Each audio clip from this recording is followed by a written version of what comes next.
Le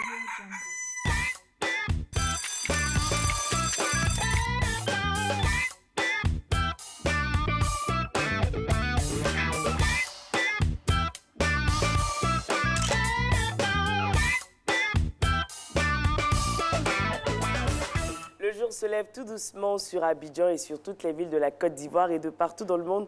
Vous nous suivez, c'est Matin Bonheur. Merci de nous recevoir chez vous. Bonjour à tous. Bonjour Marco. Bonjour Nessie, bonjour à tous, bonjour à toutes. Merci de nous faire confiance pour vous réveiller chaque matin.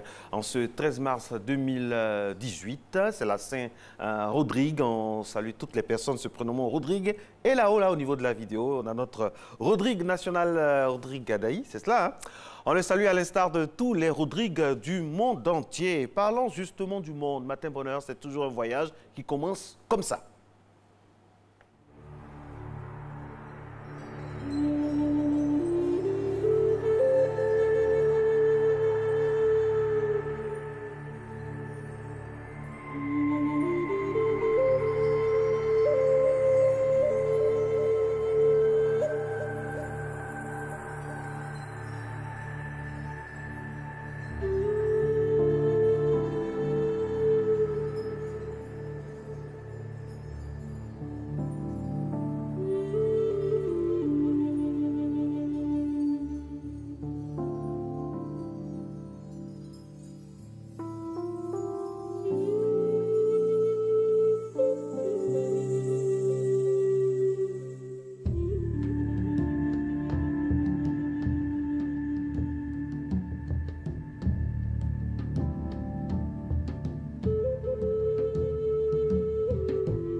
Ah oui, malgré les coups. Je vais vous envoyer là-bas un jour, hein, si vous êtes sage. Et comme vous êtes très sage, je connais quelqu'un aussi qui veut vous envoyer là-bas. Je vous dirai son nom, oui, je vous dirai son nom tout à l'heure. Okay. Bora Bora, c'est où? C'est situé où? Alors, c'est une île du Pacifique Sud, située au nord-ouest de Tahiti. C'est en Polynésie française. J'ai un ami qui me dit, mais Marco et Nessie, quand vous montrez les destinations comme ça le matin, ça nous fait du bien parce que tout de suite, on se dit, non, franchement, il faut qu'on travaille dur dans la journée, dans l'année, dans le mois, pour avoir donc l'occasion de voir ces magnifiques paysages. Et ça fait rêver. Et c'est l'objectif aussi. Hein, absolument. Pour permettre de vous évader et voyager à travers les images qu'on vous propose. Marco, aujourd'hui, marque également un jour assez triste pour la Côte d'Ivoire. Oui, la transition, ce qu'on va prendre dans l'image précédente, c'est qu'on a vu des belles plages comme à Bassam. Et vous savez, Bassam donc, fait partie donc, des respirations de la Côte d'Ivoire. Et Bassam a été éprouvé à l'instar de la Côte d'Ivoire un 13 mars. Et ça, nous ne l'oublierons jamais parce que nous sommes et nous serons toujours Bassam. Effectivement, et aujourd'hui également, c'est la journée mondiale de lutte contre l'endométriose. L'endométriose, c'est un mal méconnu, hein, mais ça se manifeste par de violentes douleurs pelviennes, des douleurs abondantes au niveau des règles et peuvent même entraîner l'infertilité. De nombreux autres symptômes peuvent y être associés. Malgré ses répercussions, cette maladie gynécologique est souvent sous-estimée. Et avec l'avancée de la science, on espère que très bientôt, on trouvera un mal pour soigner toutes les femmes qui souffrent de cette maladie. Okay. Et pour en revenir donc à Bassam, comme je le disais tout à l'heure, sachez que c'était le 13 mars 2016, une fusillade à la station balnéaire de Grand Bassam en Côte d'Ivoire fait 19 victimes. Lieu de tourisme en Côte d'Ivoire est classé patrimoine mondial de l'UNESCO. Donc Al-Qaïda au Maghreb islamique, AQMI a revendiqué l'attentat. Et puis le premier de ce type dans l'histoire de la Côte d'Ivoire. Et on espère que cela n'arrivera jamais. On a une pensée pour toutes les familles qui ont été touchées de près ou de loin vraiment par cet odieux et affreux attentat le 13 mars 2016. Et Forever Bassam. Forever Bassam, Marco, et également Forever Bien-être, bonne forme dans Maintien Bonheur avec la gym.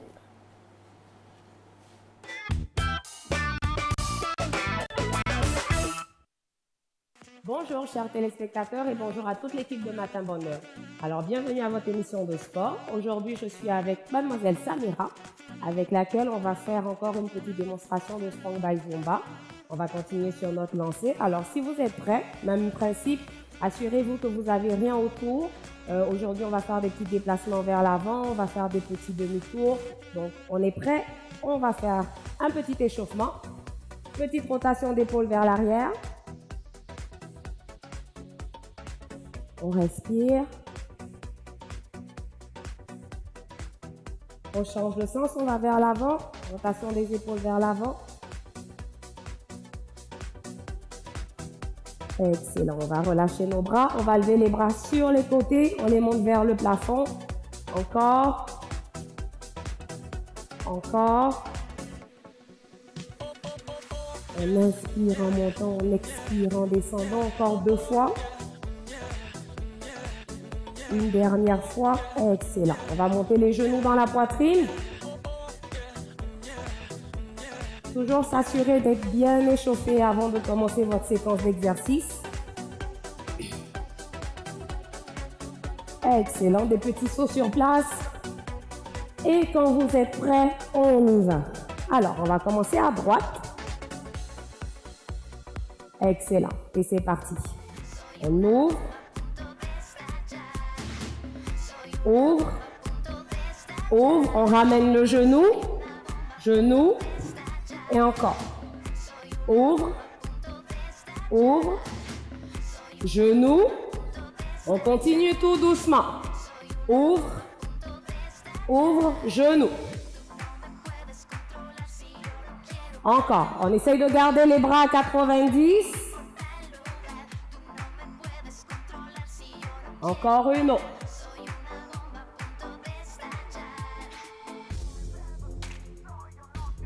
Excellent. Squat.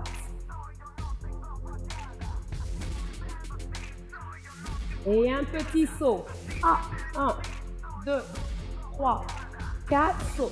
1. Donc tous ceux qui ne peuvent pas sauter, même principe, on va juste sur la pointe des pieds. Et pour ceux qui peuvent sauter, on décolle. Encore. Pointe. Pointe. Et on marche. Alors ici, il va falloir être très attentif. On va faire des déplacements vers l'avant, vers l'arrière et des demi-tours. On respire et c'est parti. Jambe droite, gauche on avance et on recule. Encore. Avance. Demi-tour à droite. On revient. On tourne. On revient. On repart. Droite, gauche, droite. Gauche, tourne. Encore. Encore une autre.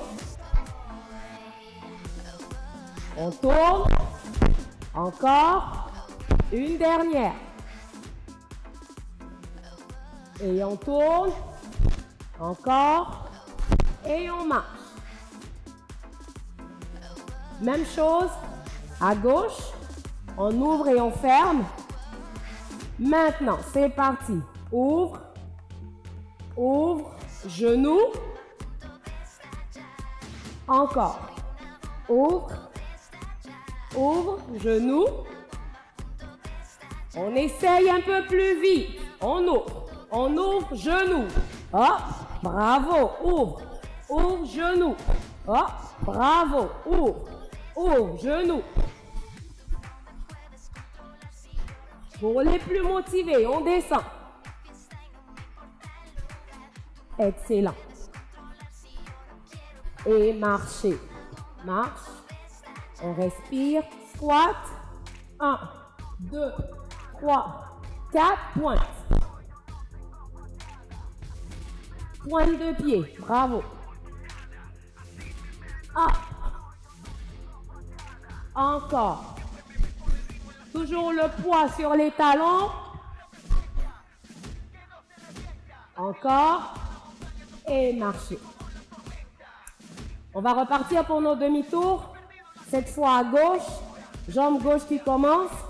On va rajouter 2 petits demi-tours. On va pousser un tout petit peu. On y va. Gauche, droite. Encore. Gauche, droite. Demi-tour. 1. On reste. On reste. Tourne. On reste. Tourne. Encore. 1, 2. On va tourner 4 fois.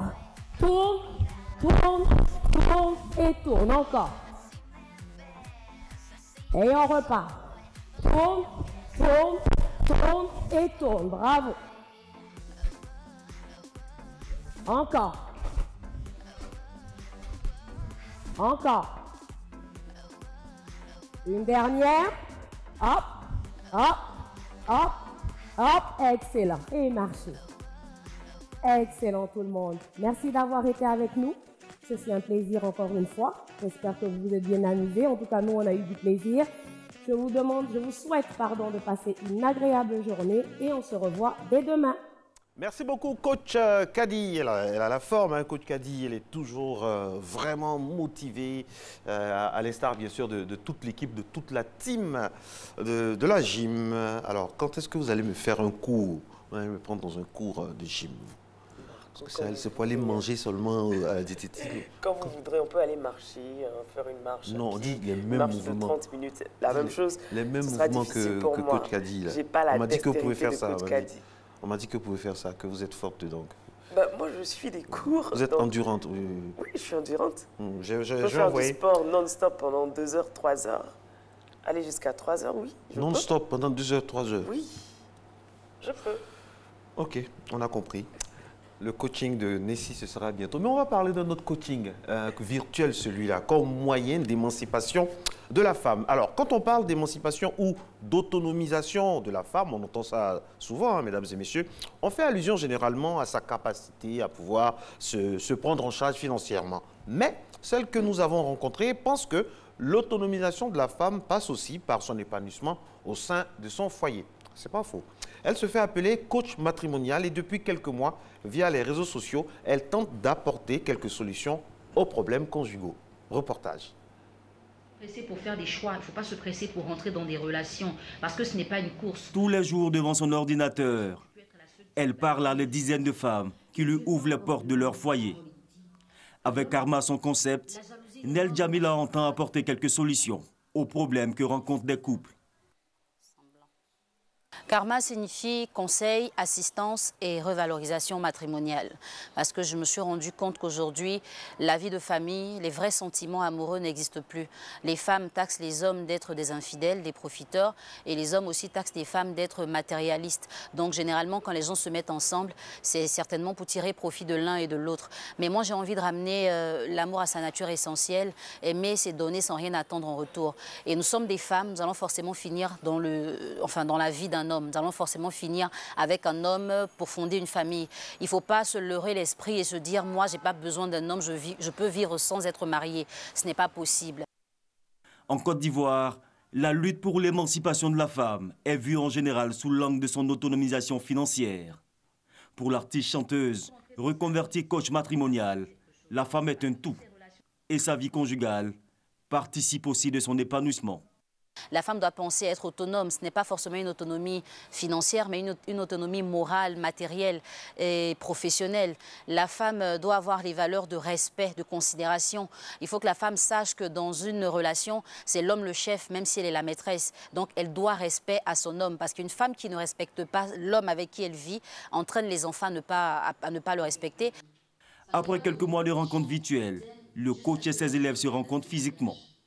Aujourd'hui, à l'occasion des festivités de la Journée internationale des droits de la femme, elles font le bilan de leur collaboration. Avec Nel Jamila, avec ses conseils, on a plus d'assurance. On a plus d'assurance, on connaît notre valeur de femme et on sait quoi faire. Elle m'a beaucoup apporté pour que je puisse me remettre sur pied pour refaire en griffe ma vie.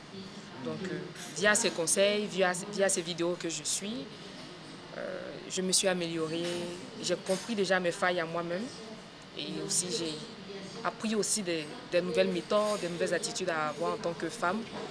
Pourquoi ma relation amoureuse ne marche-t-elle pas? C'est le thème de la conférence que le coach matrimonial a animé devant la centaine de femmes qui ont effectué le déplacement pour la rencontre. Un homme important qui montre que la lutte pour l'émancipation de la femme est une lutte multiforme. J'aimerais vous dire que la richesse n'est pas sexuellement transmissible. Ah, la richesse n'est pas sexuellement transmissible. Et à Marco, il est très heureux d'entendre ces mots. Moi, qu'est-ce que j'ai à voir avec vous? Faites votre désannonce. Faites votre désannonce. Pourquoi? Moi, je respirais simplement. Respirez bien, respirez bien. La richesse n'est pas sexuellement transmissible. Et c'est ça, c'est tout ce que vous avez retenu dans tout ce reportage. Non, mais c'est bien. Tout ce qu'elle a développé, femmes, les richesses morales, tout ça, vous n'avez rien vu. Hein. Mais quand elle parle de... Enfin, bref. Voilà, vous êtes amateur, maintenant c'est Marcella. Hein, et là, on parlait de l'émancipation de la femme avec le coach Nel Jamila qui prodigue de bons conseils. Sérieusement à parlant, toutes les femmes qui en ont vous besoin. participeriez à ce genre de conférence? Oui, ça vous dit? Pourquoi pas? De plus en plus, vous connaissez des gens de plus en plus qui participent à ce genre de réunions entre femmes, tout ça? Faut dire qu'il y a beaucoup de femmes qui n'ont pas confiance en elles. Et des hommes s'en servent pour abuser d'elles. Donc s'il y a des personnes qui sont là pour les coacher, pour leur donner des conseils, pour leur permettre d'avoir confiance en elles, c'est bienvenu.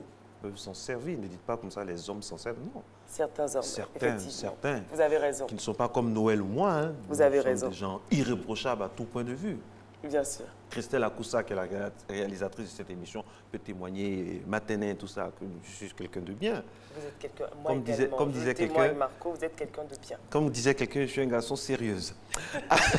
La suite, Messi. La suite, vous le savez, hein, depuis le 10, le MASSA, le marché des arts et du spectacle d'Abidjan, a ouvert officiellement ses portes et elles se refermeront le 17. Mais avant, on a quelques images de l'ouverture pour vous.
Ça fait plaisir, ça, c'est joli. Toutes les pulsions, les vibrations du marché des arts et du spectacle d'Abidjan, parce que c'est comme ça qu'il faut l'appeler maintenant, le marché des arts et du spectacle d'Abidjan, qui bat son plein. Il y a le Massa Festival, le Massa Off, le Massa In. Il y a tout ce qu'il faut afin que vous puissiez bien vous amuser et découvrir les talents émanant du monde entier. Et parlant de talents, justement, mesdames et messieurs, il y en a un avec nous tous les mardis. Et c'est toujours un plaisir de la voir. Noël Kofi, il s'appelle. Lui, il est passionné de technologie. Comment ça va, Noël? Bien, ça va très bien, merci. Alors, dans quel univers vous nous envoyez aujourd'hui, mardi 13 mars 2018? Alors, je vous recommande d'attacher vos ceintures. Ah bon? Parce qu'on va découvrir ensemble les pneumatiques. D'accord. Et c'est bien parti, ça montre carrément toute l'importance des décollage pneumatiques. immédiat après le jingle, c'est parti. C'est parti. Alors, les pneumatiques. Les pneumatiques, tout à fait. Alors, dans une automobile, les pneus sont un élément vital, un élément essentiel qui a une incidence directe sur la sécurité des personnes. Alors qu'en ce moment, on ne parle que, je dis, tous les constructeurs automobiles mettent en avant les concepts de voitures autonomes, voitures électriques, voitures volantes. Il est important de revenir sur les pneus qui nous servent, mais dès qu'il y a une crevaison, c'est un problème et il faut les remplacer. Et le souci, c'est que ça crée des accumulations de pneus usés et on a du mal à s'en débarrasser. Alors, le deuxième incident, c'est qu'il y a de l'eau qui est retenue à l'intérieur des pneus et donc ça crée des maladies. Quand on essaie de s'en débarrasser par le feu, ça crée également des fumées toxiques, donc ce n'est pas du tout recommandé. Et donc les constructeurs créent des pneumatiques qui permettent de résoudre ces différents problèmes. On va commencer déjà avec le pneu triple tube. Alors on a déjà le pneu tubeless, donc sans tube, alors là on met carrément 3 tubes, pour ne pas dire 4, parce qu'il y en a un qui englobe les 3 autres, donc à l'intérieur du pneu. L'avantage, c'est que le pneu peut se déformer. Donc il y a un système de pression qui permet de déformer la structure du pneu. Dans un virage, le pneu prend une forme comme un cône qui permet donc de résister à la force centrifuge. Le pneu est plus stable, la voiture est plus stable. En conduite normale, le pneu est plus large, donc il est posé entièrement sur la route et donc idéal pour le freinage. Et c'est donc un pneu qui se déforme en fonction de la route. Mais également, on a une situation d'aquaplaning. Lorsqu'il y a de l'eau, la bande centrale est plus augmentée, plus rebondie. Et donc, ça permet de traverser facilement l'eau et ça évite l'aquaplaning, les véhicules qui sortent de la route en glissant sur l'eau. Alors, le deuxième type de pneu, c'est le pneu air free. Alors, le pneu air free, il n'a carrément plus de chambre à air. Donc, c'est carrément un système de rayon qui est constitué de une résine spéciale qui est très résistante et qui permet donc d'atteindre des vitesses assez élevées. Le concept permet aujourd'hui, certes c'est encore à l'état de prototype, mais ça permet d'atteindre 60 km/h pour un véhicule d'environ 410 kg. Wow. Donc c'est très résistant, on n'a plus besoin de pomper le pneu, plus besoin d'air, il n'y a pas de risque de crevaison également et en termes d'autonomie, en termes de durabilité, c'est très pratique. La bande de roulement, qui est donc la partie supérieure qui est en contact direct avec la route, est également constituée de matériaux recyclables. Donc c'est à base de silice, c'est à base de cendres de balles de riz. Donc c'est un produit recyclable, un produit bio à la limite. C'est un pneu résistant qui est très innovant. Donc c'est un concept novateur. Un pneu écologique. Un pneu écologique, merci, c'est bien dit. Alors c'est tout à fait cela. Des rayons spéciaux qui permettent donc de résister au choc, qui permettent également de ne pas avoir à gonfler le pneu et aucun risque de crevaison. Donc ça c'est donc le pneu air free. Alors on passe ensuite au pneu airless. Le pneu airless est un concept assez proche du pneu air free, mais à la différence, c'est qu'il est constitué d'un assemblage de matériaux entièrement recyclables. Donc c'est du 100% recyclable. Il n'y a aucun risque de crevaison, mais c'est une structure qui ressemble un peu au corail qu'on trouve à l'intérieur. Donc c'est carrément naturel. Il est imprimé en 3D. Donc c'est une technologie très innovante. C'est une impression 3D pour le pneumatique. C'est des pneus à venir. Donc en plus de cette structure alvéolaire, vous voyez les tubes à l'intérieur, il est carrément très résistant.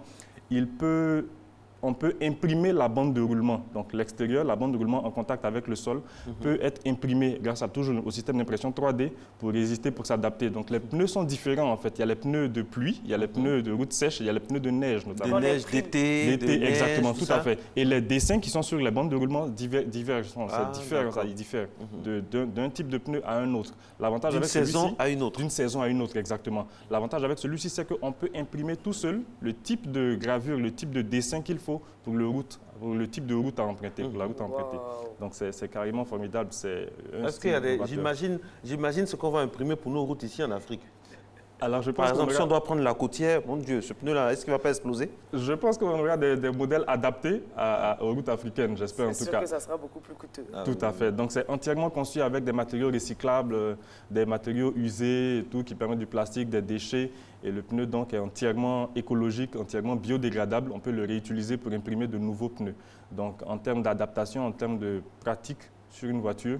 L'avantage, c'est que c'est également un pneu connecté. Donc, le véhicule... Un pneu connecté, absolument. Donc, le véhicule analyse le type de pneu et la destination que vous allez emprunter. Et ça vous prévient quand il y a un dos d'âne, tout ça, quand il y a des obstacles sur la route? À ce niveau-là, pas tout à fait, mais il vous prévient du type de dessin dont vous avez besoin pour affronter le trajet que vous comptez emprunter. C'est déjà ça. Donc ça, c'est déjà pas mal, voilà. Donc il y aura des stations qui seront conçues spécialement pour graver les pneus, pour les dessins, en fonction de la saison et en fonction du type de route que vous allez emprunter. C'est très pratique, c'est innovant. Donc voilà, le système de gravure imprime sur le pneu un système d'impression 3D sur le pneu, le dessin dont vous avez besoin pour affronter la route. Vous avez le temps de prendre une petite pause et puis à 100%, c'est terminé. Vous empruntez donc la voie qui vous attend. Donc, pour la neige, pour la pluie, pour la route sèche. Et ça, ce sera disponible en Côte d'Ivoire en quel siècle? Pardon, en quelle année? Les constructeurs estiment que d'ici 15 ans, ils pourront développer les concepts précis, les concepts pratiques pour pouvoir... Ça, c'est chez eux, mais chez nous. Chez nous. Proximité. Matin modeste en Côte d'Ivoire. Non, mais ça passe disponible vite, encore en Côte Je pense que ça passe assez vite. Et puis, il y a un transfert de technologie assez avancé quand même, justement. Non, et puis, il y en a qui ont des moyens. Un peu moins que ça, j'espère. Marco, par exemple, il a suffisamment de moyens. C'est sûr que dès que ça sortira, il commandera pour lui. Absolument, j'en suis convaincu. Il est tellement modeste. Le pneu thermo. Le pneu thermoélectrique et piézoélectrique. Alors ça, c'est une véritable révolution parce que le pneumatique intègre un matériau qui est baptisé la matière noire. Donc, cela permet d'emmagasiner de l'énergie par la chaleur, mais également un matériau baptisé piézoélectrique qui, par la déformation du pneu, emmagasine de l'énergie et permet de recharger la batterie de votre véhicule. Donc, c'est pratique pour les voitures électriques, c'est pratique pour tout ce qui est voiture autonome, voiture électrique. Donc, le pneu emmagasine de l'énergie en lui-même et transfère donc cette énergie à la batterie qui permet donc de recharger la batterie du moteur électrique et faire fonctionner la voiture. Donc c'est un système ingénieux, un système innovant. On n'a plus besoin de recharger la batterie, on n'a plus besoin de recharger son moteur électrique et tout. Le pneu en lui-même, en tournant à chaque fois, génère de la chaleur et du mouvement qui permettent donc de recharger la batterie. C'est un concept novateur. On passe ensuite carrément au pneu vivant. Alors si je vous dis le pneu oxygène, donc c'est un pneu qui a à l'intérieur une mousse. Donc c'est comme une sorte de plante à l'intérieur du pneu qui permet de... Ah ouais? Tout à fait, qui permet de recycler l'air en fait. Donc en roulant, le pneu aspire tout ce qui est dioxyde de carbone, donc le dioxyde de carbone, tout ce qui est pollution, et par le phénomène de la photosynthèse, il expulse de l'oxygène pur. Donc il permet de recycler l'air des gaz et améliorer la qualité de vie. Donc c'est un concept novateur. À l'intérieur du pneu, il y a une mousse vivante, c'est carrément une plante. Et cette plante est nourrie par l'eau qu'on trouve sur la route. Donc quand vous roulez, le pneu passe à travers de l'eau. Et ce système d'alvéoles, donc il n'y a pas d'air dans le pneu. C'est carrément de la gomme. Et l'eau donc qui est emmagasinée à l'intérieur du pneu est conduite jusqu'aux plantes, jusqu'à la mousse à l'intérieur. Et cela donc permet de nourrir le pneu, de nourrir la mousse qui est à l'intérieur. Et donc cette mousse va générer, par le phénomène de la photosynthèse des plantes, elle transforme donc tout ce qui est dioxyde de carbone, elle aspire le dioxyde de carbone et elle rejette l'oxygène pur. Donc cela permet de recycler l'air des villes, les grandes métropoles avec beaucoup de pollution et tout. Cela permet de recycler l'air. Alors le constructeur a même fait des tests, des estimations en France avec pas moins de 2 500 000 véhicules qui roulent. Ça peut carrément régénérer près de 4 000 tonnes d'oxygène. Donc c'est carrément futuriste. Donc elle aspire tout le dioxyde de carbone et elle rejette uniquement l'oxygène. Donc c'est la photosynthèse, c'est le phénomène des plantes qui est intégré dans un pneumatique. Et le pneumatique est également connecté avec une technologie, le LiFi, on en avait parlé, avec la lumière. Voilà. Donc cela permet de communiquer avec la route, mais également avec les autres véhicules pour les avertir que la chaussée qui vient est glissante ou alors il y a de l'eau devant, il faut prendre ses précautions et tout. Donc c'est des systèmes novateurs avec des systèmes de communication, des pneus intelligents, des pneus connectés. Donc ils se remplacent, ils sont entièrement recyclables. Et ils sont imprimés par le système d'impression 3D. Donc le pneumatique, le matériau caoutchouc est carrément imprimé par un système 3D, par une imprimante 3D, et on peut donc le recycler à 100%. C'est un système carrément dit du berceau au berceau. Donc tous les éléments intrants peuvent être recyclés pour donner un nouveau pneu, un pneu tout neuf qui est entièrement viable. Et puis vous avez une durée de vie qui est prolongée, quasiment la même durée de vie que le véhicule en lui-même. Donc c'est des systèmes très novateurs, des systèmes ingénieux. Et si vous n'avez plus de voix là, je ne vous entends plus. Hein? Je n'ai plus de voix. Et c'est impressionnant. Alors le pneu qui vient, c'est le pneu sphérique, doté d'intelligence artificielle. Donc le constructeur est allé très loin. Le pneu n'est plus un véritable pneu, c'est carrément une sphère. Donc c'est une boule toute ronde qui tourne sur elle-même. Il n'y a carrément aucune adhésion, aucun lien entre le pneumatique et le véhicule. C'est un système magnétique et le pneu a été produit. Il a été présenté au salon de l'automobile. Le pneu est magnétique, donc c'est un système magnétique qui permet de faire tourner la boule. Donc le pneu est intelligent, il s'adapte, il imprime tout seul le type de dessin qu'il faut sur la bande de roulement. Donc c'est novateur, ça s'imprime tout seul en fonction de la route que vous empruntez. Et lorsque la chaussée est glissante, il améliore la résistance du pneu. Donc, en termes de chaussée glissante, pour éviter justement l'aquaplaning, le pneu devient beaucoup plus mou. Et lorsque la route est sèche, le pneu est beaucoup plus résistant. Donc, la voiture est beaucoup plus stable et il n'y a aucun risque de glissement et donc d'aquaplaning. Donc, c'est un design novateur, c'est une boule carrément et il y a des détecteurs à l'intérieur qui permettent donc de stabiliser. En termes de largeur de contact également, puisque c'est une sphère, la sphère est beaucoup plus stable, il y a une zone de contact beaucoup plus grande. Donc, pour l'aquaplaning, c'est comme je disais, la voiture est beaucoup plus stable et elle évite donc de glisser. Elle est beaucoup plus stable grâce aux sphères qui permettent de rouler. Mais elle est munie également d'intelligence artificielle qui stabilise le pneu, qui stabilise la roue. Et donc, c'est tout à fait stable, c'est un concept tout à fait novateur. Mais cette intelligence artificielle permet également de lutter contre les déchirements. Donc, le pneu a la capacité de s'auto-réparer. Il peut se réparer tout seul, absolument. Alors, c'est un concept carrément futuriste, mais réaliste parce que c'est à base d'électricité et un matériau que le constructeur estime assez proche du tissu humain. Donc, c'est futuriste. Et lorsque, déjà, grâce aux roues, donc aux boules, aux sphères, les manœuvres seront beaucoup plus simples. Donc, pour pouvoir stationner, on n'aura plus besoin de tourner, faire des manœuvres, mais la voiture peut aller carrément dans un sens de latitude. Donc, ça permet de gagner de l'espace au niveau des parkings. On pourra donc garer beaucoup plus de véhicules puisqu'on n'a plus besoin de faire des manœuvres de créneaux et tout pour se ranger. Donc, ça, c'est carrément novateur. Mais également, l'intelligence artificielle permet donc de réparer le pneu tout seul.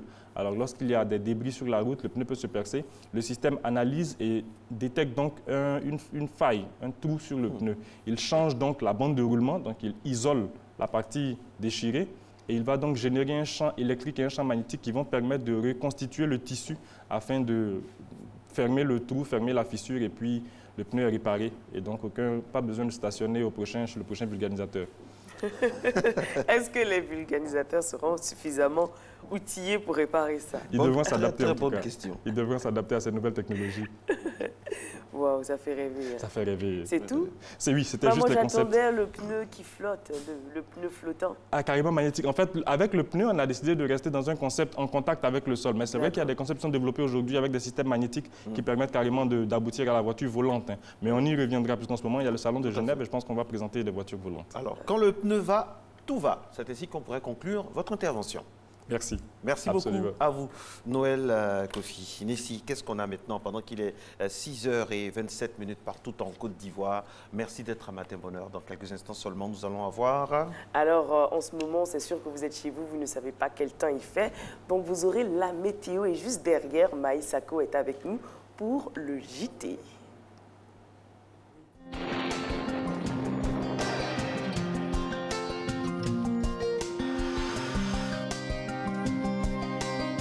MTN, everywhere you go.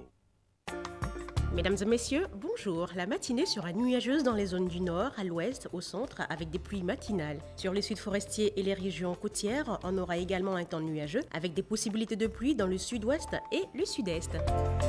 Les températures prévues pour la matinée, nous aurons 24 degrés dans les villes d'Abidjan et Adiaké, Bondoukou 25 degrés, Boaké 25 degrés, il fera 23 degrés à Daloa, Dimboko 24, Gagnoa 23 degrés, le mercure affichera 25 à Korogo, Mans 22 degrés, Odiéné fera 25 degrés, il fera 26 à San Pedro, Sassandra 25 degrés, Tabou marquera 23 degrés et Yamoussoukro 25 degrés. L'après-midi, on pourra observer des formations de cellules orageuses suivies de pluie sur la partie nord. Cette situation pourrait affecter les régions du centre et l'est avec des pluies orageuses. Au sud, le temps sera partiellement nuageux avec possibilité de pluie orageuse dans la région du sud-ouest.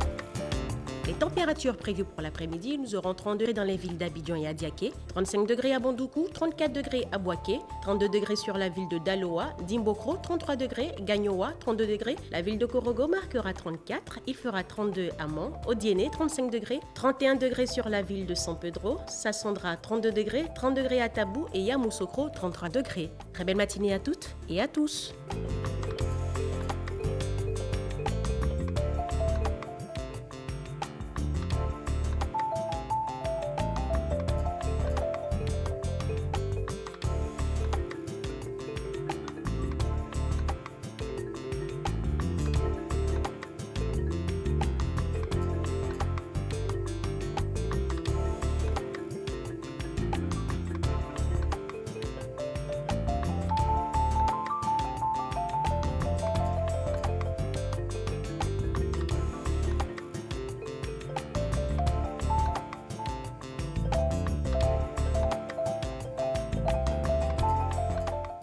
MTN, everywhere you go.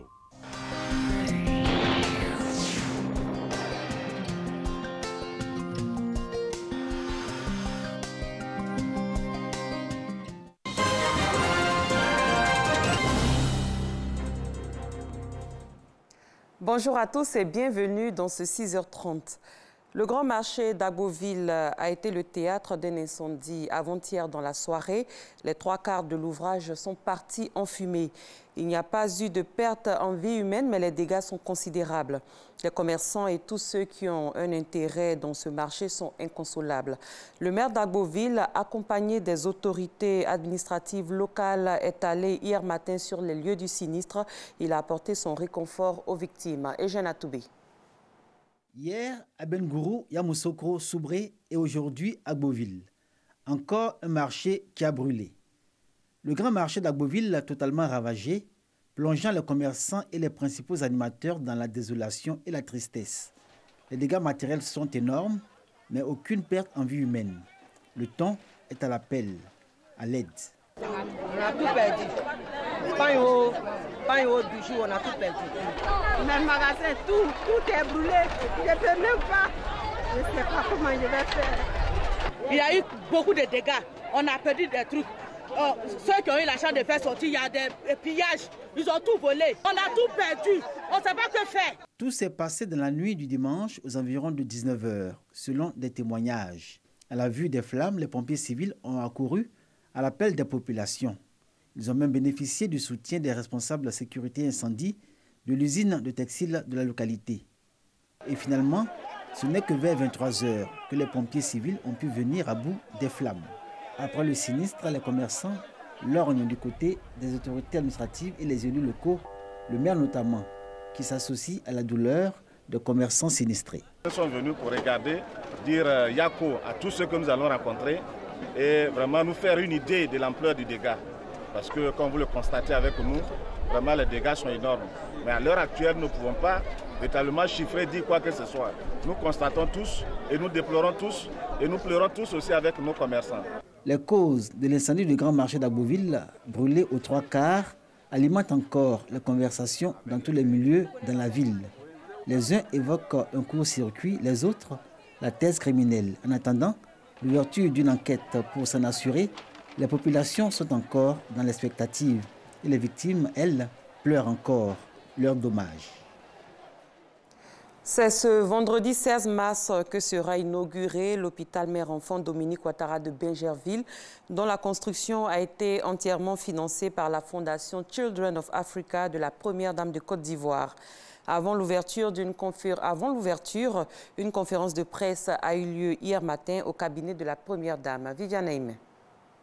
L'hôpital mère-enfant Dominique Ouattara de Bingerville est prêt et sera inauguré ce vendredi 16 mars 2018. C'est un grand hôpital de niveau 3 qui offre autant de soins qu'on peut trouver dans les CHU, voire même plus. Les créateurs et concepteurs de ce nouvel hôpital de pointe sont la Première Dame de Côte d'Ivoire, Dominique Ouattara, et sa fondation Children of Africa, ainsi que toutes les bonnes volontés qui, sur place en Côte d'Ivoire et à travers le monde, ont apporté un soutien financier à la fondation Children of Africa pour construire et équiper cette infrastructure hospitalière dont l'objectif est de lutter contre la mortalité encore élevée des enfants ainsi que celle des femmes en couche. 25 milliards de francs au total, c'est ce qu'a coûté la réalisation de l'hôpital. L'ouvrage désormais prêt à fonctionner, les soins dispensés seront-ils à la portée de l'Ivoirien moyen? Quels sont les atouts de cet hôpital? Autant de questions auxquelles le conseil d'administration et la direction de l'hôpital ont accepté de répondre à l'occasion d'un point de presse ce lundi au cabinet de la Première Dame. Nous avons un plateau technique très moderne qui s'articule autour d'un laboratoire d'analyse médicale, donc qui est ouvert aussi aux hommes, d'une imagerie médicale avec IRM, échographie, tomosynthèse pour le mammographe, etc. Et je voudrais préciser en ce qui concerne l'imagerie que nous avons développé des coopérations qui nous permettent de faire du télédiagnostic. Alors qu'est-ce que ça veut dire? Quand un examen radiologique, de scanner, IRM, peu importe, est fait, quand on a des difficultés, des incertitudes par rapport à l'interprétation, parce que c'est quand même très important, on est en contact avec des hôpitaux en France et quand on a des doutes pour certaines interprétations, les équipes qui s'associent à nous en France nous aident dans l'interprétation. La particularité de notre hôpital, c'est que c'est un établissement qui est privé mais à but non lucratif. L'hôpital accueillera 75% d'assurés et de patients qui paieront directement. 25% des activités sont réservées aux économiquement faibles. Ces derniers paieront cependant un ticket modérateur de 1 000 francs pour les consultations, 3 000 francs pour les analyses et explorations radiologiques, quel que soit leur nombre, et 5 000 francs pour une hospitalisation ou une intervention chirurgicale. Et là encore, quelle que soit la durée du séjour du patient. Ce sont au total 495 employés qui vont faire fonctionner l'hôpital mère-enfant Dominique Ouattara de Mengerville. Au sein du conseil d'administration et de la direction de l'hôpital, l'équipe managériale est composée de professeurs en médecine et d'administrateurs ivoiriens et français, soudés tous autour d'un même objectif, tenir le pari. En culture, sélectionné pour le Massa In, Adama Daiko a donné le premier round de son spectacle intitulé Le Chef, le dimanche 11 mars dernier au Palais de la Culture à Trècheville. Des sujets politiques aux faits de société en passant par le terrorisme, tout y est pour faire prendre conscience aux spectateurs par l'humour. Objectif, séduire les acheteurs. Le second round du spectacle est prévu ce mardi 13 mars à l'Institut français. Issa Chonoyou. Adama Daiko, candidat aux élections présidentielles, je me rends à Dakar en pleine conférence de presse. Moi, je suis journaliste sénégalais, je voudrais savoir c'est quoi la démocratie. Il a du talent à revendre. Il met à profit son passage au Massa, marché des arts du spectacle d'Abidjan, pour séduire des acheteurs. Habillé en tenue de la confrérie d'Ozo, chasseur traditionnel, l'humoriste Adama Daiko, à travers son spectacle intitulé Le Chef, croque le sujet d'actualité politique. La politique, c'est comme une drogue. Ce n'est pas celui qui la consomme qui a les effets. Mais ce sont ceux qui entourent le consommateur qui prennent le pot cassé. Le langage des chiffres, les faits de société et bien d'autres sujets sont traités par le comédien avec délectation. Séri se rend à l'hôpital de Gagnoa parce qu'il a appris que son frère Atea est dans le coma depuis 1 mois. C'est la solidarité. Et voilà Séri. Séri, à l'hôpital de Gagnoa. Son frère Atea est couché là, en réanimation. Il regarde, il observe. Il dit à la vie là, c'est derrière. Type d'Afidera, il danse, il saute. Il danse zigribiti. C'est lui, il a couché là, même un crédit, il ne peut pas faire. Ah, du lui qui est au fur, on ne pressait pas pour manger, ça va cuire un jour. Tout ça, c'est pour se consoler. Présence scénique, aisance gestuelle, texte critique sont autant d'atouts appréciés par les spectateurs. J'ai passé tout le temps à rire. Le président Daiko, c'est une icône de l'humour en Côte d'Ivoire. Il décortique l'actualité politique véritablement avec minutie et vraiment beaucoup de tact. Il est fort. Pendant 1 heure, Adama Daiko tient le public en haleine. Il se produira pour la seconde fois avec le même spectacle ce mardi 13 mars à l'Institut français.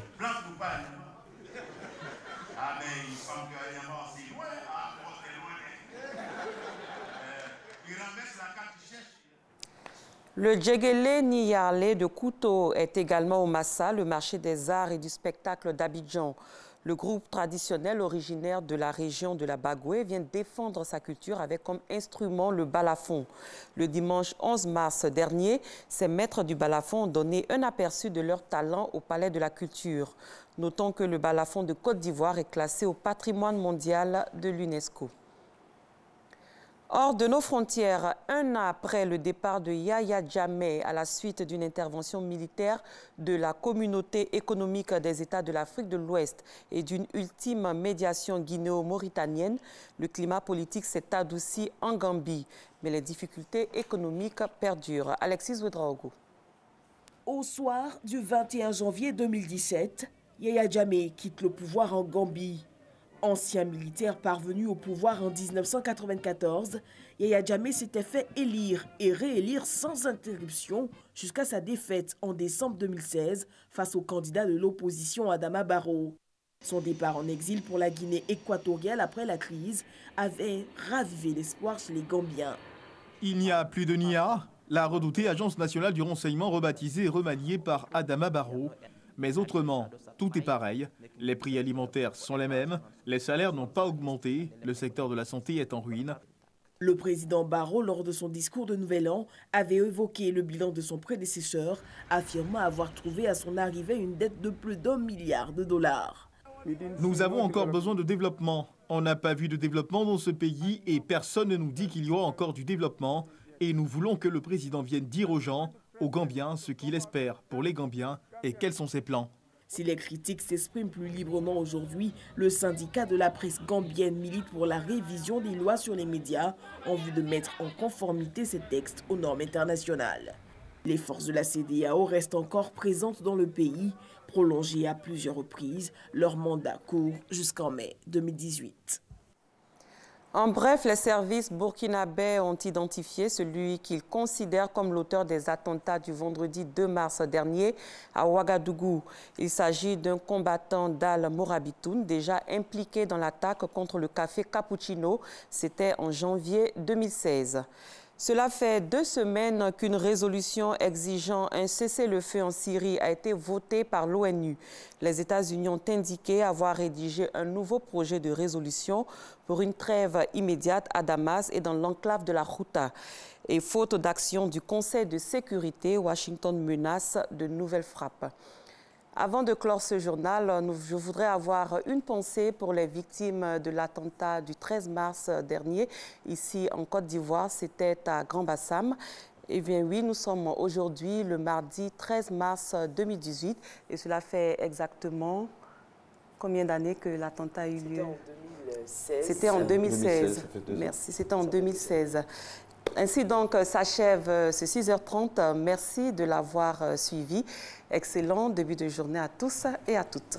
Merci beaucoup Maï. Merci Maï. Allez Marco, on poursuit notre émission. Bien sûr, vous êtes à Matin Bonheur. Et dans la dernière partie, aujourd'hui, c'est mardi. Donc mardi, on parlera droit. Et le thème de ce jour, c'est l'application des contraventions. On aura avec nous Diallo Suleiman, avec qui Maître Diallo Suleiman, avec qui on en parlera. Mais avant, il est avec nous, Monsieur Entrepreneuriat. Bonjour. Bonjour. Vous allez bien? Ça va très bien. Bienvenue sur votre plateau. Merci beaucoup. Il n'y a pas de jingle avec vous? On y va directement. Okay. Donc avec vous aujourd'hui, Monsieur Jean-Baptiste Kouadio, on parlera de la création virtuelle d'une entreprise de transport de personnes à Abidjan. Et également, vous voulez faire un commentaire sur les femmes de la PME d'Abobo. Absolument. On peut y aller? Allez-y. Bien sûr. Bien. Alors, il faut dire aux téléspectateurs qu'on fait une pause pour passer à une phase pratique qui est la création d'une entreprise de transport à Abidjan, par exemple. Alors, on a dit qu'on allait appeler cette entreprise l'entreprise de transport Marco. Voilà, pour faire l'équilibre sur le plateau. Avec l'entreprise de Nessi, restauration. La restauration Nessi. Nessi Restauration, Marco Transport.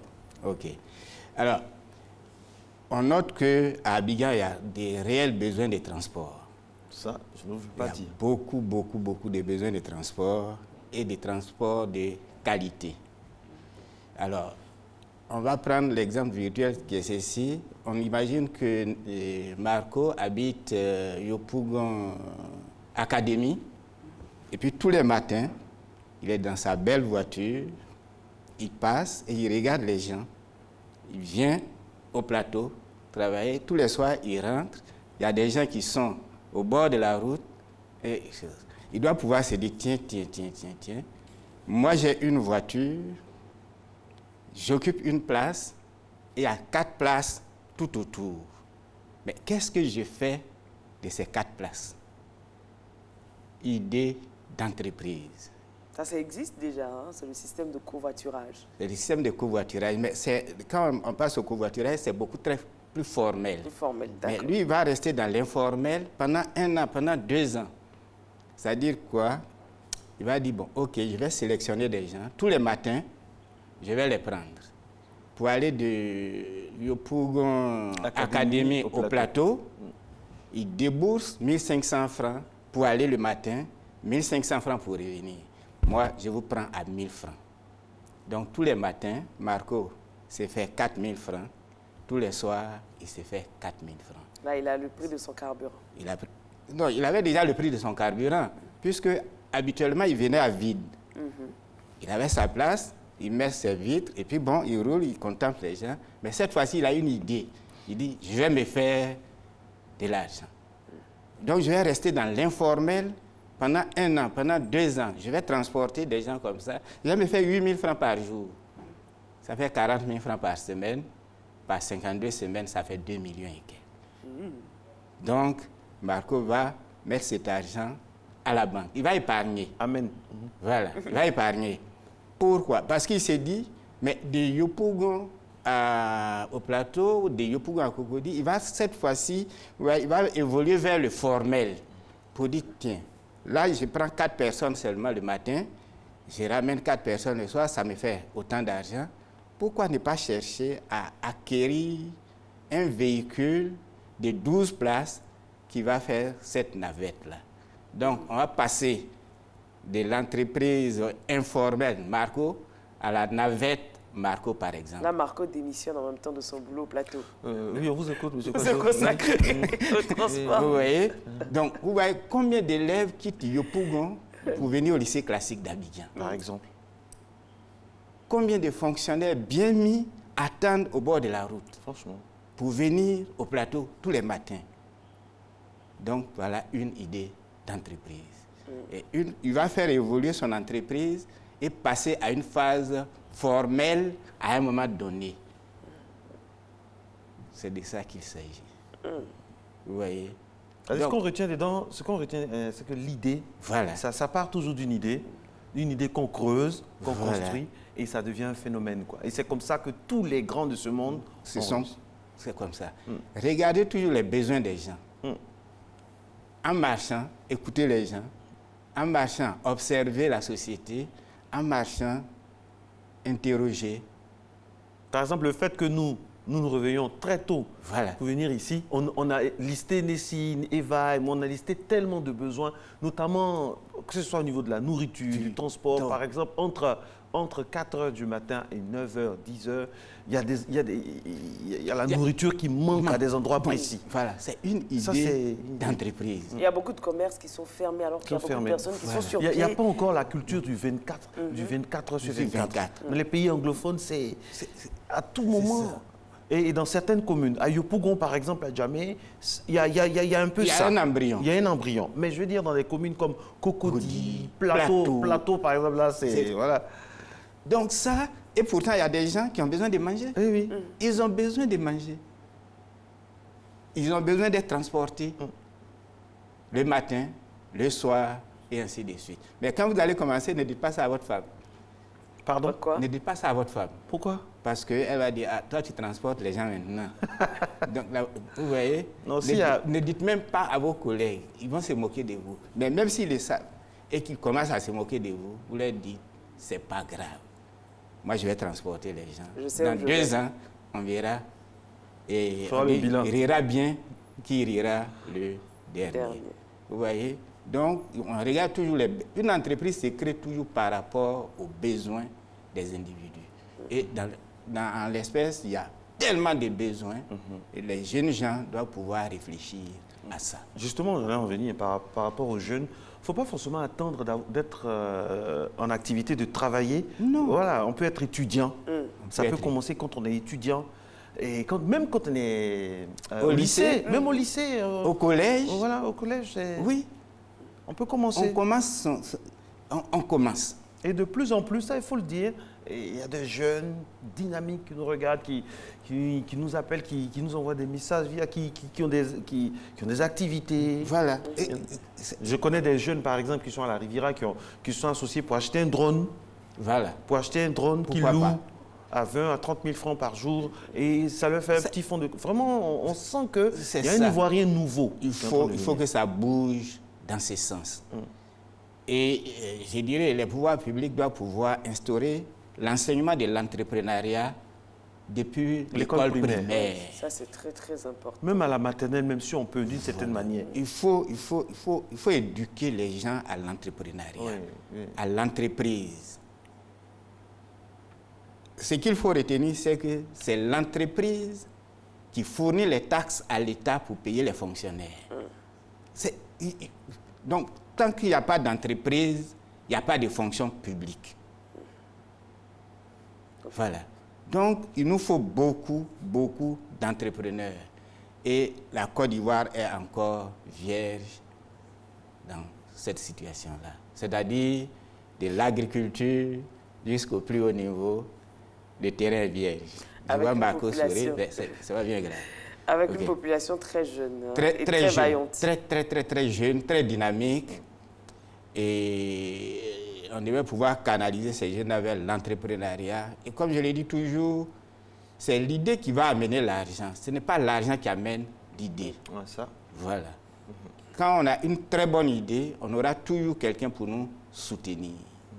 Ça, c'est ce que les jeunes doivent comprendre. C'est ça. Et à Abobo? À Abobo, j'ai vu un très beau reportage ici sur le plateau, le jour de la fête des... La journée internationale, de la femme. Il y a une dame qui est à Abobo qui produit de la kéké en quantité industrielle avec plus de 150 femmes qu'elle emploie tous les jours. Mais c'est très bien, c'est très bien. Mais ma préoccupation est qu'elle soit piquée par le virus de la diversification rapide. Parce qu'à côté de son activité d'akéké, j'ai vu qu'elle mutait vers une activité de vente de vêtements, d'accessoires et autres. Donc vous allez voir que très rapidement, elle va être partagée entre la gestion de l'usine d'akéké et des vêtements d'accessoires. Donc, il y a nécessairement quelque chose qui va se produire. Elle risque de perdre de l'argent au lieu d'en gagner. Alors, quel conseil concret on lui donne? De deux, et pour rebondir sur votre question, elle demandait de l'aide pour moderniser ses installations. Alors, quand on regarde ça, on se dit, mais pourquoi aller faire un commerce de vêtements? Pourquoi ne pas avoir investi cet argent-là dans l'usine d'akéké pour moderniser, au point de pouvoir exporter son akéké au Canada, aux États-Unis, labelliser totalement. Donc cet argent qu'elle a distrait de l'activité d'akéké, bon, on va l'aider à gérer les deux, mais il faut qu'elle ne diversifie plus et qu'elle ne demande même pas de l'aide. Elle a de l'argent pour faire son activité. Mieux, moi je lui aurais conseillé une autre activité. Quand vous employez 150 personnes qui disent « elles nous payent pour nourrir nos familles », mais ces familles-là vivent de quoi? Elles vivent de savon, des pâtes dentifrice, des riz, des laits. Moi j'aurais fait un commerce où je vendais ces choses et je leur disais achetez dans mon commerce. Pas qu'elle récupère l'argent de ses employés. Absolument. Voilà ce que je voulais dire, voilà ce que je voulais lui conseiller ce matin. Alors, la question aussi que je pose, c'est que ce que vous dites est d'autant plus vrai, c'est d'une grande véracité, parce que parfois, quand on est dans le succès d'une entreprise, notamment commerciale, on veut tout de suite diversifier, faire autre chose. Et ça, c'est une erreur remise. Je discutais il n'y a pas longtemps avec un monsieur qui nous regarde, c'est un téléspectateur fidèle de Matin Bonheur, responsable d'une entreprise de lavage qui est très très en vogue en ce moment. Et on parlait de diversification, il a dit non, il faut se concentrer sur ce qu'il a, être assis dessus, vraiment. Absolument. Et il n'entendait même pas créer un autre lavage, parce qu'il disait que ça allait le distraire. Le disperser. Totalement dispersé. Et quand vous élargissez, vous êtes obligé d'embaucher. On reviendra sur la gestion des ressources humaines. Mais quand vous allez embaucher, vous n'êtes pas là pour contrôler partout à la fois. Donc, il faut n'importe quoi. Le problème du contrôle. Vous commencez à perdre nécessairement de l'argent. Voilà. Donc, moi, je lui conseille de revenir dans son activité d'Akéké, de moderniser. On va l'aider à exporter son akéké au Cameroun. Avoir des plantations de manioc même, voilà, être sur ça, toute la chaîne. Intégrer toute la chaîne. Un camion de transport pour transporter le manioc, une plantation en son nom pour le manioc, des produits dérivés, essayer d'avoir des informations avec les chimistes, voir ce qu'on peut faire de la peau du manioc, rester dans le domaine. De l'amidon, de l'utilisation de tout ça, et rester dans ces domaines-là. C'est faire entourer par des bons conseillers. Bonne question. Des bons conseillers. Il faut se faire entourer de personnes, parce que c'est ça aussi le problème. On a des jeunes, on a des personnes moins jeunes qui ont de superbes idées, mais qui ne sont pas bien entourés. Oui, fais ça, fais ceci, fais cela, et après, on est seul avec ses larmes. On est seul avec ses larmes. Voilà pourquoi j'ai dit conseil de dire, bon, ok, vous récupérez l'argent que vous payez en vendant vous-même du riz, en vendant du savon, en ayant un couturier qui fait le kaki, le bleu-blanc pour les enfants des travailleurs. Donc, ça devient une intégration. Et ça, elle va gagner beaucoup d'argent au lieu de se disperser. Et même livrer la tiki un peu partout en Côte d'Ivoire. En Côte d'Ivoire, aux États-Unis, en Allemagne. Tant que c'est modernisé, c'est labellisé, on a la capacité d'exporter facilement. Voilà. Surtout que c'est très, très prisé. C'est très prisé. D'accord. L'entrepreneuriat, c'est l'avenir du pays. Et donc, que ce soit dans le transport, dans l'akéké, dans la restauration, dans les prestations de services, il y a toujours des idées et les gens doivent pouvoir creuser pour le faire. Alors, on va récapituler avec vous. Oui. Donc, on parlait de la création virtuelle d'une entreprise de transport de personnes à Abidjan. Oui. Et également, on a fait un commentaire, vous avez donné des conseils à la dame de la PME de production d'Akéké à Abobo. C'est exactement ça. Voilà. Donc, on va revenir sur les conseils que vous avez donnés. Pour créer l'entreprise de transport, tous ceux qui ont un véhicule personnel peuvent commencer dès aujourd'hui même. C'est une idée avec le transport personnel. Voilà. Avec le véhicule personnel, ils peuvent commencer avec, parce qu'il y a toujours 4 places qu'il faut pouvoir rentabiliser. Il faut vendre ces places-là et gagner de l'argent. Maintenant, pour... Excusez-moi, même avec le taxi aussi. Vous êtes seul dans le taxi, vous pouvez prendre d'autres personnes pour vous aider à payer le transport. Mais ça va poser un problème de sécurité parce que vous ne connaissez pas les personnes que vous prenez. Ah, ça aussi, c'est la même chose. Par ces temps qui courent. Par ces temps qui courent. Donc, il vaut mieux, dans l'entreprise de transport Marco, lui, il connaît les gens qu'il prend. Ce sera glamour, tout ça. Voilà. Propre. Voilà. Bien mis. La voiture sent bon, le chauffeur est bien. Le chauffeur, c'est vous. Oui, le chauffeur. Il y a la musique, il y a des histoires. Il y a un petit écran qu'on va mettre sur le côté. Voilà. Des bonbons, la connexion Wi-Fi. Tout. Et puis après, vous faites grandir votre entreprise, vous passez au transport d'élèves, au transport, ça devient un van Marco, la navette Marco.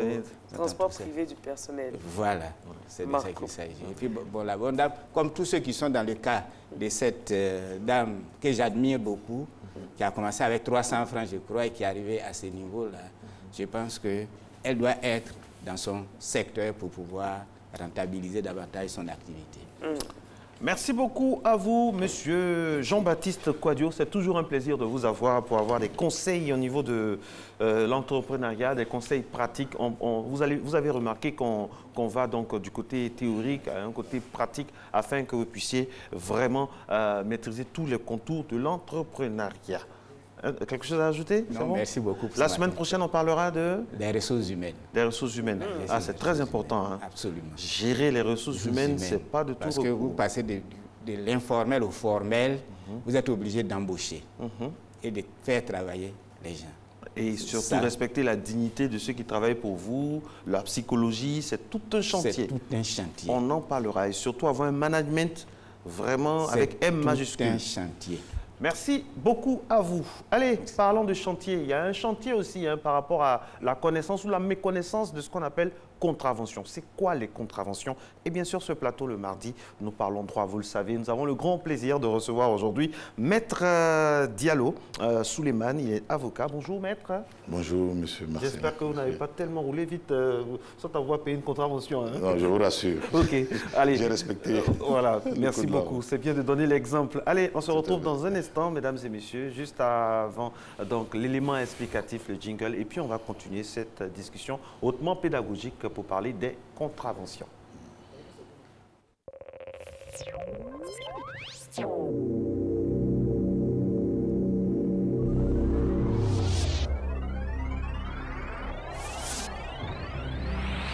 Dans le cadre de la professionnalisation des activités des acteurs du transport routier avec l'appui de la Banque mondiale à travers le PAMOCED, le ministère des Transports invite les gestionnaires d'entreprises de transport routier et les conducteurs déjà en activité à se faire recenser à partir du 12 mars 2018 en vue de l'information. Pour Abidjan, à la Direction régionale des transports, au siège du Haut Conseil du patronat des entreprises de transport routier, à Lozère, à la Coordination nationale des gares routières et à la MATCA. Pour l'intérieur du pays, dans la Direction régionale des transports et dans la délégation régionale du Haut Conseil du patronat des entreprises de transport. Inscription entièrement gratuite.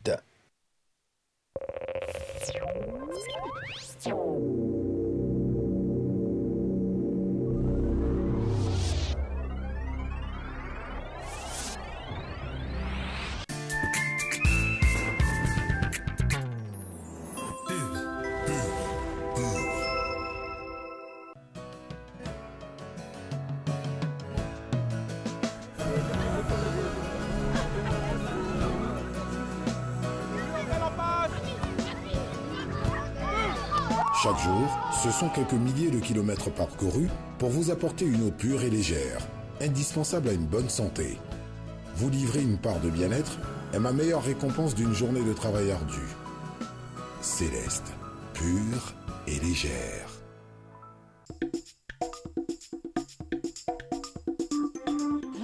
Maman, tu as changé de lait? C'est très bon. Oui, c'est le lait Leti, vitaminé, riche en calcium et au goût crémeux. Il te fera déborder d'énergie. Maman, j'ai gagné. Tiens, nouveau par ici. C'est Leti. Leti, lait en poudre instantané, vous garantit pleine forme et bonne santé. Excellent pour les sportifs. Leti, le maximum d'énergie.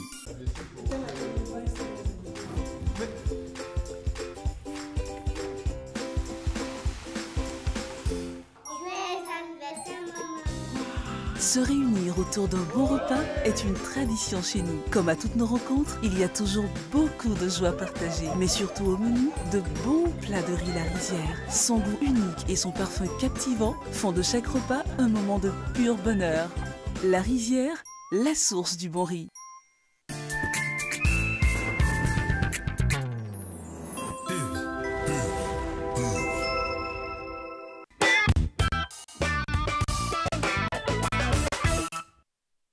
Circuler dans la commune d'Abidjan n'est pas chose aisée pour les automobilistes.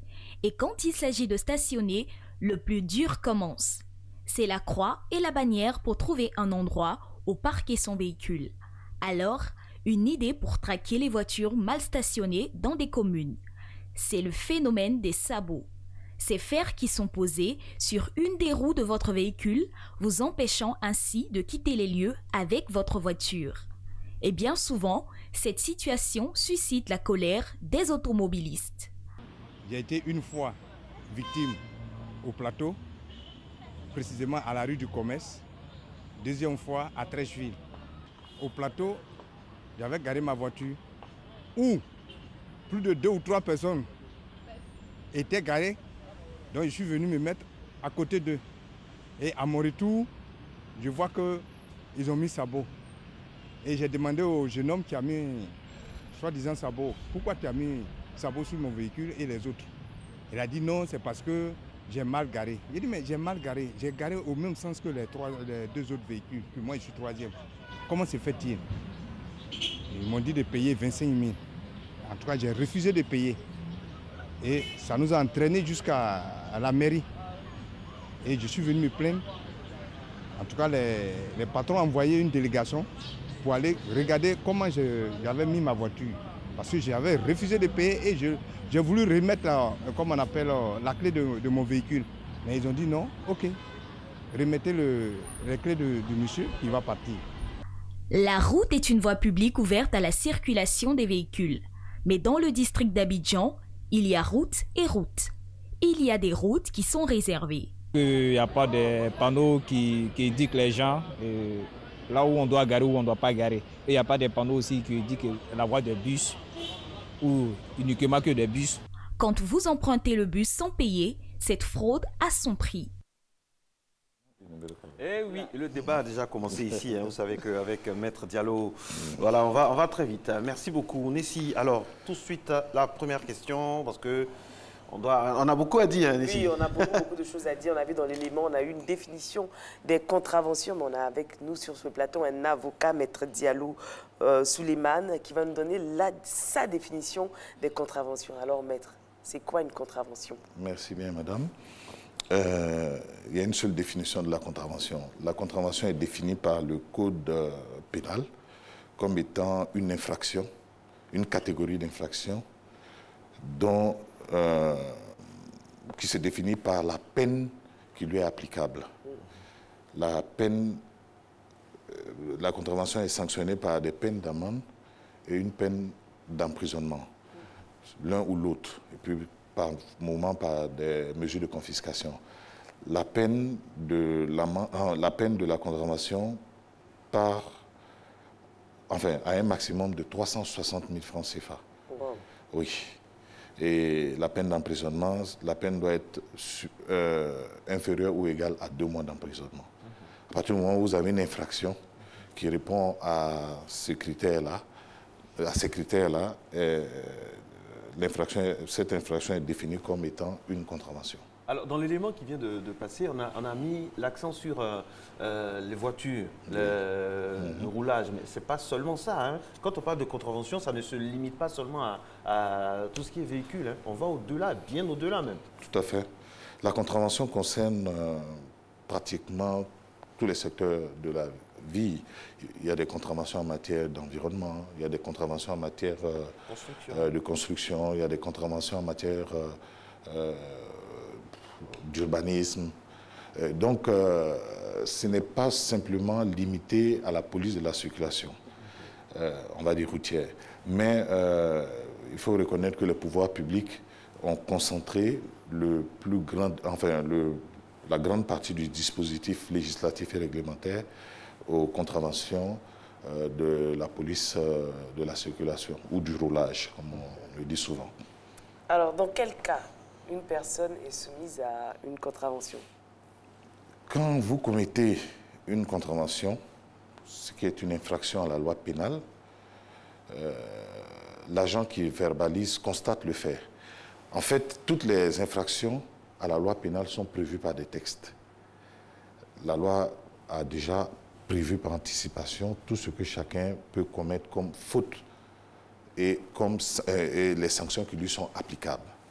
Donc, quand vous commettez une infraction de la sorte, l'agent verbalisateur constate cela. Et puis, il y a un régime juridique qui s'applique en fonction de l'importance de l'infraction qui a été commise. En matière de contravention, il y en a 3 catégories.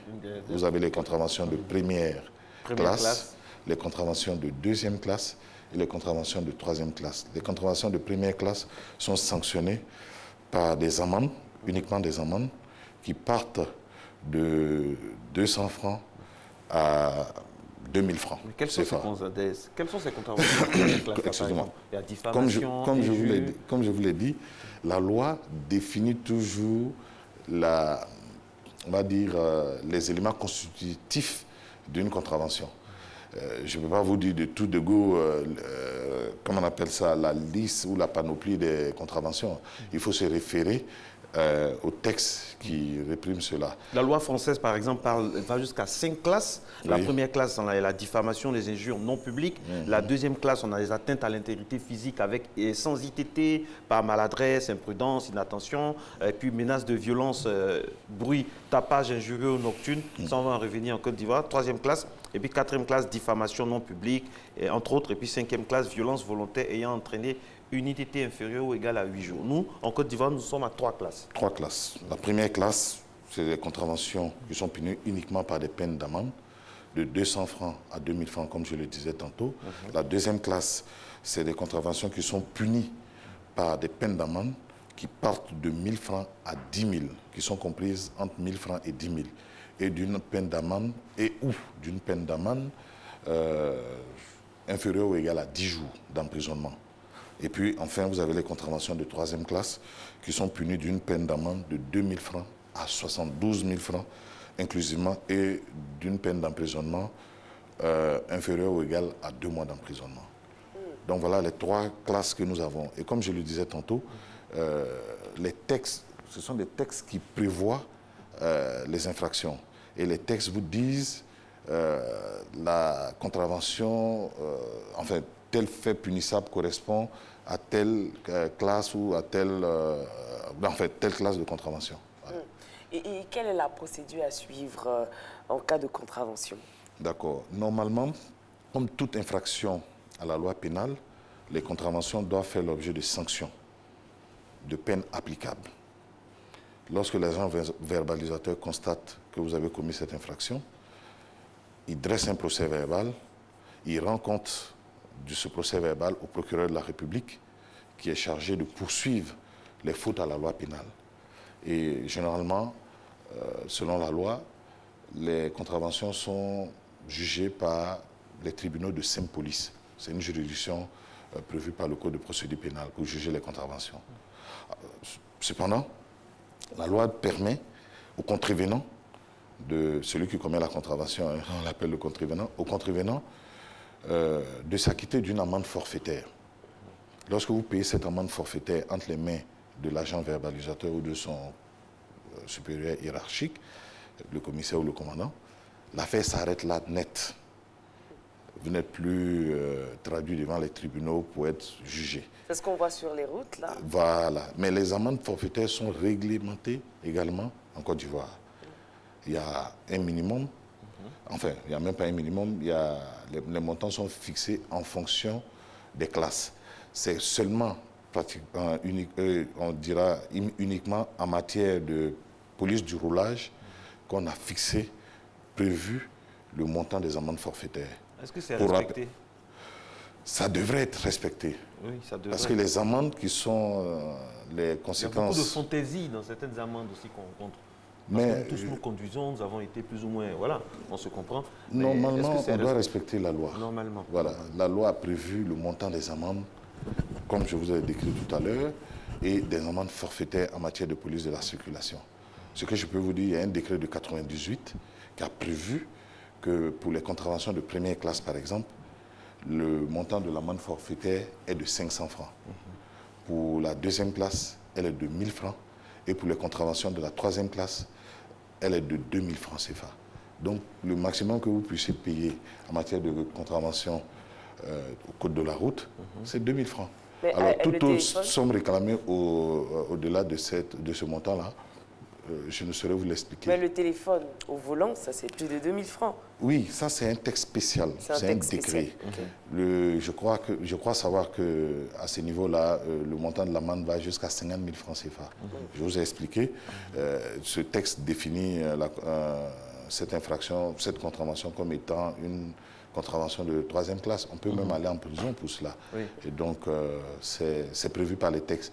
C'est pas un texte spécial, un décret. Alors, comment le législateur ivoirien détermine les grands principes des peines contraventionnelles, notamment la peine principale et les peines complémentaires?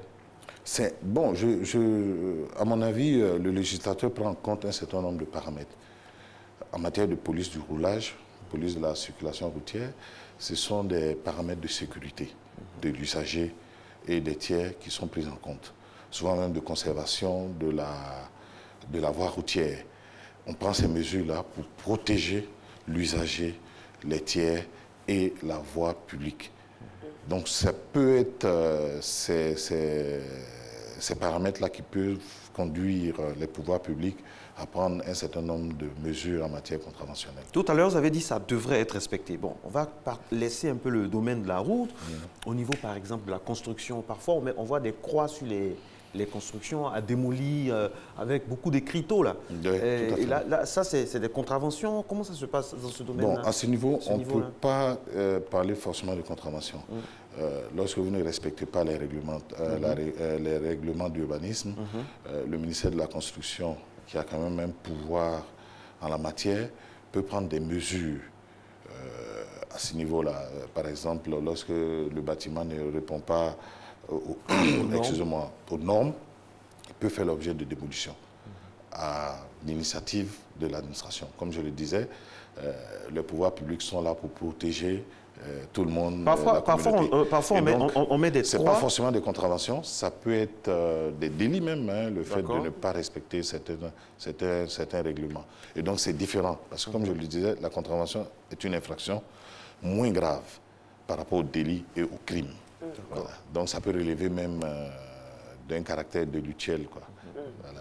Alors si on nous donne une contravention, est-ce qu'on peut l'annuler? Peut-être après explication. Par exemple, l'agent me donne une contravention si je roule mal sur la route. Est-ce qu'après explication, on peut l'annuler? Bon, cette faculté, selon la loi, n'est pas permise à l'agent qui vous verbalise. Parce que l'agent qui vous verbalise va dresser un procès verbal des faits qu'il aura constatés. Il va mentionner sur le procès verbal votre identité et les faits qu'il vous reproche, le texte qui prévoit cela. Et une fois qu'il finit de faire ce travail, il transmet le dossier au procureur de la République, qui lui peut saisir le tribunal qui doit saisir le tribunal de Saint-Police lorsqu'il s'agit de contravention uniquement. Et à ce niveau-là, vous pouvez venir avec votre avocat pour défendre votre cas. Vous pouvez contester les faits qui vous sont reprochés. L'agent peut estimer que vous avez commis une contravention de 3e classe, qui est, on va dire, plus sévèrement punie que la contravention de 2e et 1e classe. Alors, le juge qui est saisi du dossier, après vous avoir entendu, dans vos explications et preuves, peut décider qu'il n'y a pas même lieu à vous poursuivre parce que les faits ne sont pas constitutifs d'une contravention. Ou ramener la classe de la contravention qui vous est reprochée à une classe, on va dire, moindre. Il y a des contraventions même qu'on minimise ou qu'on méconnaît. Par exemple, uriner en public, c'est interdit. Insulter quelqu'un, diffamation et injure non publique, c'est interdit. Et puis aussi, il y a le tapage nocturne. Et là, le thème d'aujourd'hui, c'est l'application des contraventions. Est-ce que c'est possible, dans certaines communes aujourd'hui, d'appeler un commissariat et se plaindre de tapage nocturne? Bon, déjà, les tapages nocturnes relèvent du délit. Voilà, c'est un délit. C'est plus grave qu'une contravention. On peut se retrouver avec une peine d'emprisonnement. Quand vous faites un tapage nocturne, en violation des règlements et lois, on peut constater cela et engager en compte une procédure correctionnelle. Vous traduit devant le tribunal correctionnel pour que vous répondiez des faits qui vous sont reprochés. C'est un peu différent de la contravention. La contravention, comme je le disais tantôt, c'est des infractions vraiment très mineures, généralement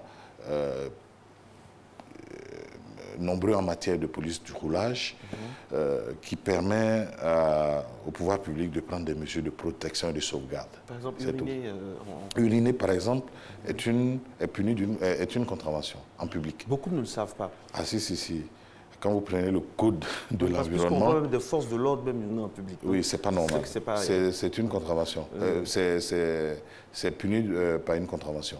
Il faut faire constater... Bon, enfin, encore faut-il trouver un agent qui soit dans les environs pour constater le fait que vous êtes en train d'uriner ou même déféquer en public. Oui, voilà, pour dresser un procès verbal, engager les poursuites en votre encontre. Et ça, c'est l'ordre de combien? La peine? La peine. Oh, bon, comme je le disais tantôt, si c'est une contravention de 3e classe, vous pouvez avoir une peine d'emprisonnement de 2 mois. Ça dépend du lieu où le fait se... Oui, c'est en public. En public, oui, mais enfin, si sur la voie publique. Pardon? Par exemple, si je suis dans les buissons ou si je suis bon, sur là, la vous n'êtes pas route, sur la voie publique. Ce que je disais, c'est sur la voie publique. Voilà, c'est sur la voie publique. Si vous êtes dans un endroit discret que personne ne peut vous voir, bon, c'est naturel. Okay. Alors, on parle aussi de routes réservées pour les entreprises de transport public. On a vu dans le reportage où on doit payer 22 500 à payer pour un sabot normal. C'est pour le sabot, c'est normal? 22 500 pour le retrait d'un sabot. Parce qu'on a garé de façon malencontreuse sur les plates-bandes entre guillemets d'une entreprise de transport au niveau d'Abidjan. 22 500.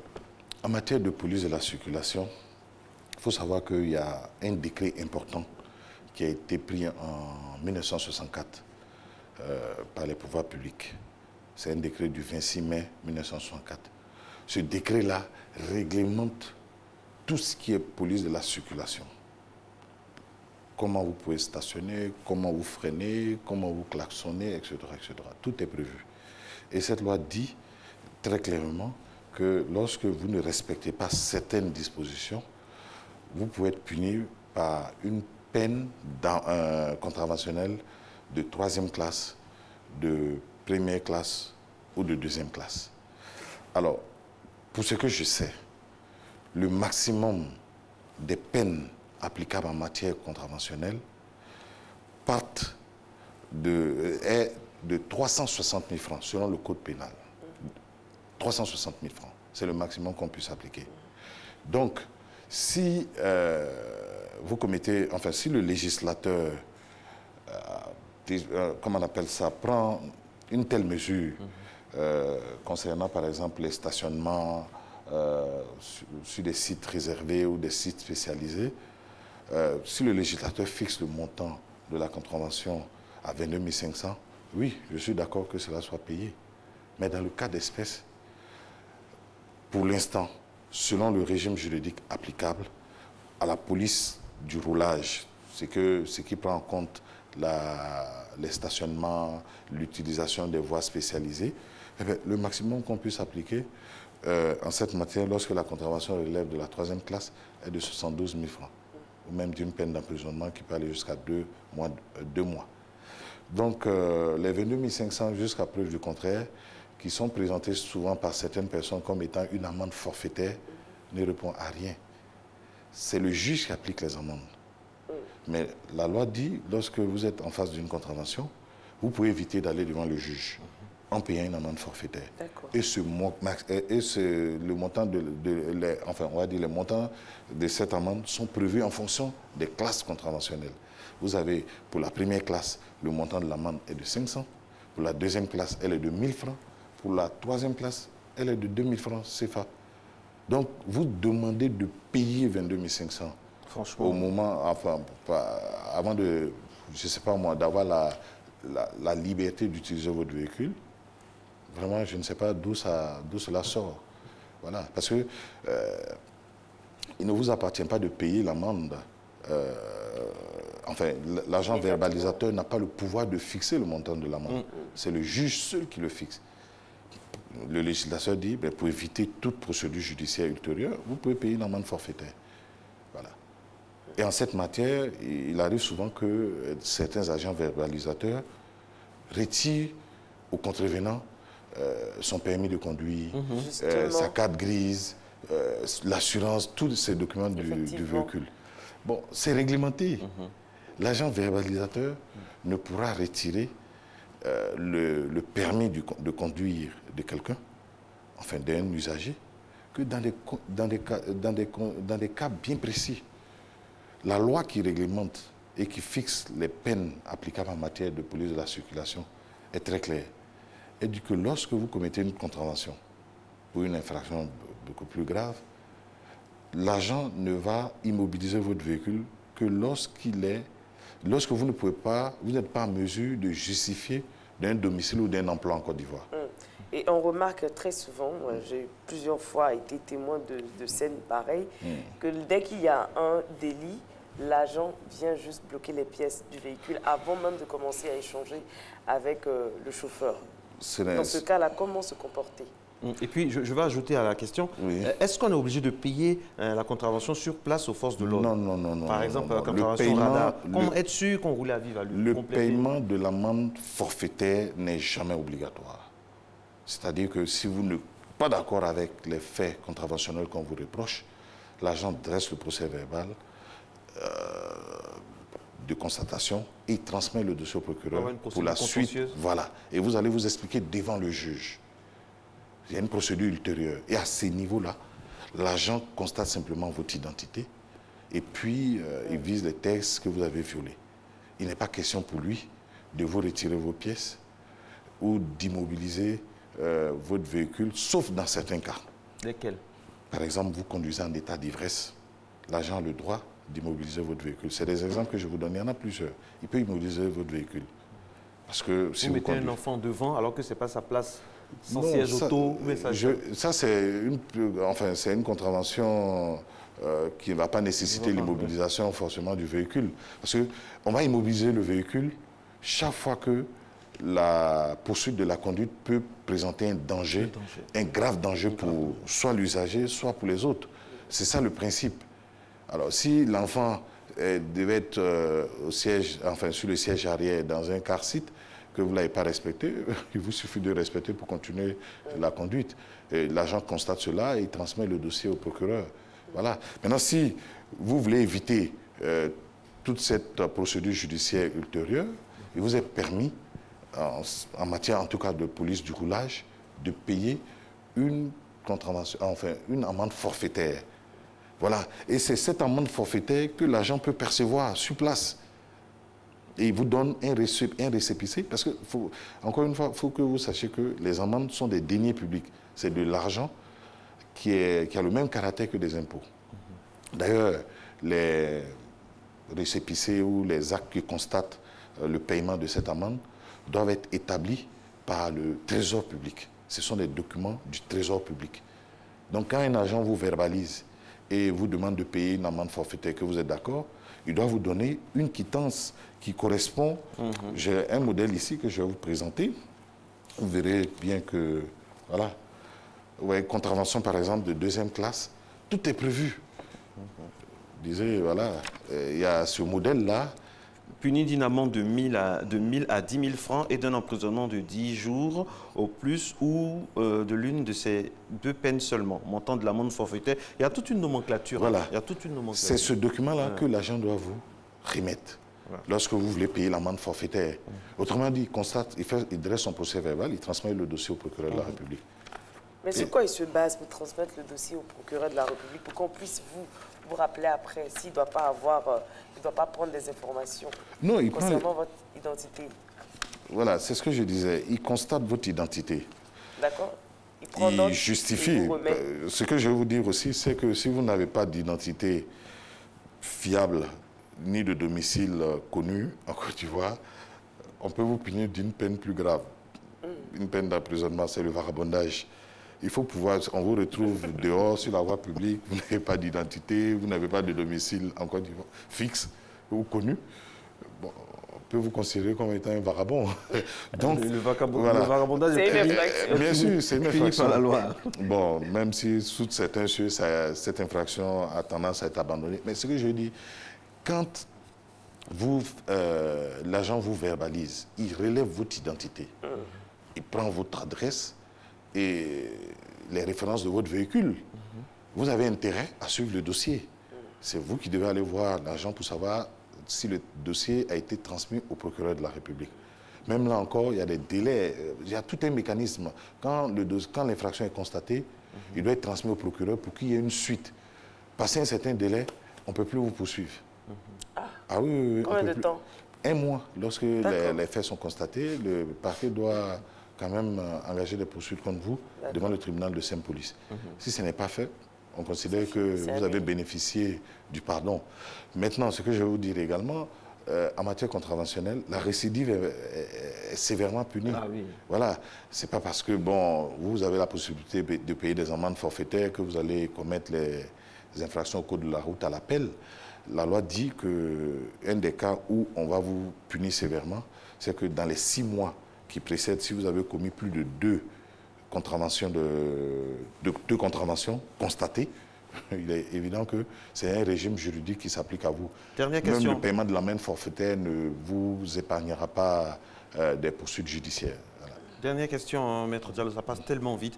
Alors, vous qui êtes avocat, vous faites de tout ce qui est procédure habituellement, est-ce que l'application des contraventions dans notre pays est une réalité, honnêtement? Bon, c'est une réalité parce qu'on voit les policiers à l'œuvre, les policiers et les gendarmes à l'œuvre. Vous savez de quoi je parle. Voilà. Mais ce que je veux dire, on ne va généralement pas... Il y a beaucoup de confusion de genre au niveau de l'application des textes en matière de contravention. Il y a beaucoup de zèle aussi. Voilà. Certains agents des forces de l'ordre estiment que lorsque vous êtes verbalisé, vous devez payer l'amende contraventionnelle, forfaitaire. Ce n'est pas obligatoire. L'amende est prévue l'amende est fixée uniquement par le juge. Quand le législateur permet que vous puissiez payer une amende forfaitaire pour éteindre l'affaire, c'est une possibilité, c'est une faculté qui vous est offerte, vous le contrevenant. Alors, obliger quelqu'un, par exemple, à payer cette amende en retenant ses pièces, parce que ce qu'on constate souvent, c'est que vous avez un agent qui vous reçoit votre pièce, vous êtes obligé de le chercher dans toute la ville pour savoir où il est, pour aller payer, enfin, je ne sais même pas comment ça se passe à ce niveau-là, pour espérer récupérer votre pièce. Mais ce n'est pas normal.